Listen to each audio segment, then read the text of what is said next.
the great Felicia Collins, ladies and gentlemen. Nice to have you here. That's good. Memorial Day weekend, our next guest won the 92nd running of the Indianapolis 500. Please say hello to Scott Dixon, ladies and gentlemen.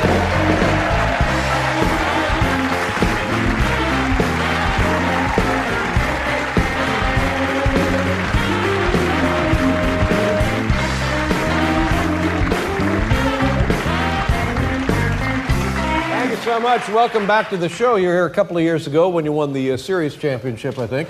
That was a while ago. That was like 2003. My God, that has been a while, hasn't it? You and Adam Sandler have the same travel agent.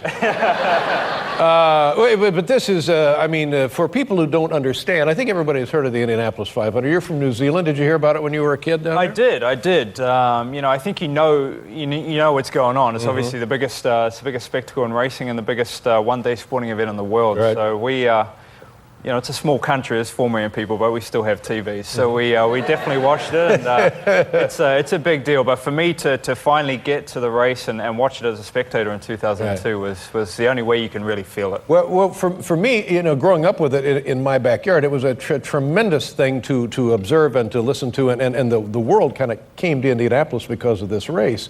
But then to win it is just an altogether different experience. It is, and I think from coming from such a small, country, you don't really get the gist of how big it is, and that's what was going on before. Just to get there and see, almost 400,000 people watching you, and to one day be, in winner's circle, drinking the milk, this race is almost 100 years old. So it's this is the 92nd running of the event. 92nd running. Now, and it's a long day. How many races have you started there?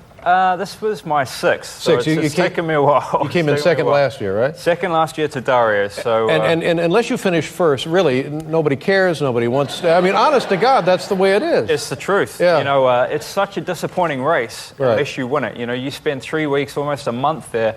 You're at the track every day. You're racing, and if you come up second, it's just like last year I came second. I'm like, ugh. Clean out your room and go home. Nobody cares. Yeah. And then after 500 miles, and we're talking about when you're running green, it's 220 mile an hour laps like that, 32 other cars. And when you win and you've completed that event, is milk really what you want to drink? Honest to God, is that? How does that go down when you get a big sloppy jug of milk on your face? That milk could have been a glass of mud for all I cared at that point. But it was the best moment, and I think you're full of so many emotions after that race, because it's not just you that does it. And with the target team, there's so many people involved, and they help you get it. It's not just yourself. So you want to race back as fast as you can to enjoy that moment with them. Now, you mentioned New Zealand, your country of origin. Did you hear from people in New Zealand after the event? I did. I had lots of friends and stuff calling, but I heard from the Prime Minister Helen Clark, which was pretty special. But also the champagne sales, I think, were 4 times more than any other day in New Zealand. So there were a lot of drunk Kiwis and a lot of drunk sheep, I think. So it was drunk sheep. A lot of drunk sheep. The sheep are drinking. I didn't realize that. Yeah, it was a big day. Was Bruce McLaren from New Zealand? Yes, he was, and that's the Formula One team McLaren that still exists. And was he a big deal to you when you started racing, or not so much? Yeah, for sure. I was born in '80, so it's that was definitely born in '80, 1980. So it was a lot of years before. I got shoes that old. Born in '80. I got arrangements that old. And what was the celebration like for you? I mean, I know it's chaos, and you probably were at the track all night, right? Yeah, well, you don't. For me, I didn't get done till 12:30 that night. But we've been traveling every day now for a week, just over a week. So it's been non-stop, and we get to come, to great shows like this and try and push it. Look at that. But there you are. There's the famous Borg Warner Trophy, and your likeness will be added to that. And that must have been quite a moment to get to be near that thing. That's a maybe. Yeah, but look at that. I'm trying to kiss it, but they tell you can't even touch that. Can't touch thing. it. That's right. They so it's kind of a. I've had fake dates kiss like there, that. But it looks. Okay. Now,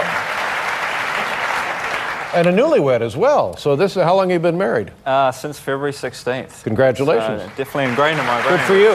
Thank you very much. And is your wife a racing fan, a racing enthusiast? Emma, yeah, she loves racing. She was a runner for Great Britain for the Commonwealth and things is that like right? that. So she's an 800-meter specialist. So she's very competitive and has definitely been pushing me a lot. And I think that's helped me, big time in my racing and trying to focus for it.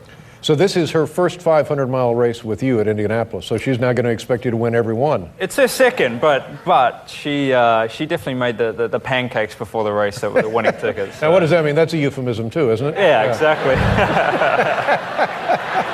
We made the pancakes. Well, it was a great event, and we had a shot at it. We were running pretty good. We were finished sixth, our team. So you that guys was did nice. very well. Yeah, it makes the day happy. Very well. Scott Dixon, ladies and gentlemen, winner of the Indianapolis 500. Congratulations, Scott. Good to see you.